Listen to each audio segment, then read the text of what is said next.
Second Peter is such a great book, and a lot of people look at Second Peter and they see this second chapter and they say that is such a heavy chapter, and it is. It is a rich chapter in which Peter warns of false teachers, and perhaps in our day and age it's a chapter that we ought to be reading more of because he lists so many characteristics of what is a false teacher. In giving characteristics, I want you to notice with me verse 3 of 2 Peter chapter 2, and I want us to look at a word in that verse. Peter writes and says, "And through covetousness they shall with feigned words make merchandise of you, whose judgment now of a long time lingereth not, and their damnation slumbereth not."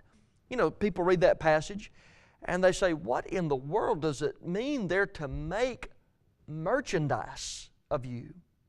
I want us to look at that word, make merchandise, for today in our segment.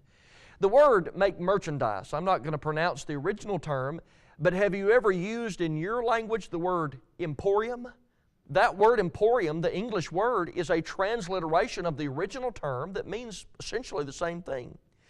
In James 4:13, James uses that same word where he says, "Go to now, ye that say, today or tomorrow we'll go into such a city and continue there a year, and buy and sell," that's the word emporium that's used there, "and get gain." So the idea is selling something and getting gain as a result of that.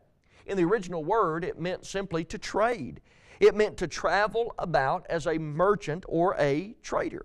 And notice that in 2 Peter chapter 2, verse 3, he says that they shall with feigned words make merchandise of you. And it's interesting that the word feigned there is the word plastos. It's the word that we get our English equivalent from, plastic.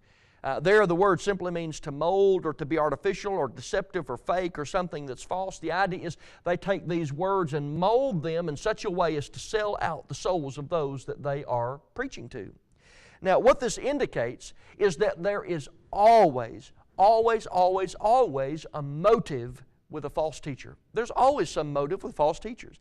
And in verse 15 of the same chapter, Peter writes and says, "Which have forsaken the way of right, and are gone astray, following the way of Balaam the son of Bozar, who loved the wages of unrighteousness." It's interesting that in 2 Peter chapter 2, the feigned words that they were doing to make merchandise of these men were spoken with the motivation of gaining something monetarily. They loved the wages of sin. They were after some sort of payment as a result of their speaking those words. And listen, it is a trademark of false teachers that they love money. They love to profit in some way off of their heresy. For example, you take televangelists, you take seminars and conference speakers, and these men who charge people to come in and listen to them speak these fancy words, just like Paul wrote about in Romans chapter 16. They have these fair words and smooth speeches and deceive the hearts of the simples, and they're charging men for that. What they're doing is they're getting rich off of using these plastic words to deceive the hearts of men and women. They're gaining some profit off of destroying the souls of others.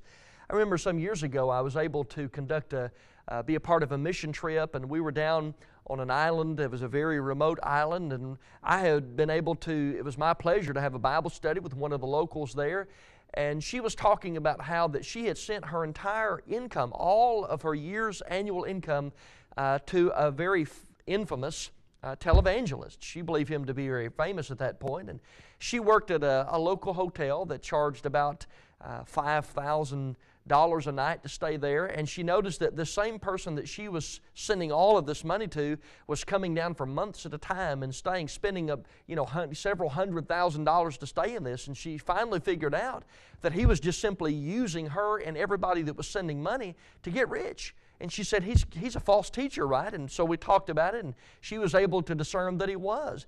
False teachers love the wages of sin. There's always some motivation as a result of that. And along those lines, I wanted to make this point. In the Bible, truth is free. Men do not charge you to hear the truth. And that's the wonderful thing about programs like this and about the Gospel Broadcasting Network. We're not asking you to send us money. The truth is free. We're not after the wages of unrighteousness. What we want is for you to believe and to obey the truth, and God made the truth free for every man. In John 8:31 and 32, that's exactly what we must do, to know the truth and to believe it and be made free as a result of doing what it says to do. So listen, when you're evaluating men and men are requiring something of you, they're loving the wages of unrighteousness or the wages of sin, they love money, and you can see behind that is the ability of those men to use plastic words to sell out your soul. Don't believe men like that.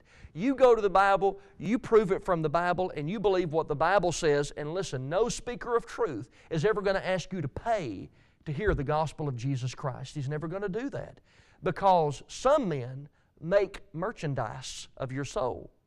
But true speakers of truth will never do that. Make merchandise. I hope that provides a good warning for you today, and to see what truth is versus error. That's been our word for today. I'm David Smith, and this is In a Word.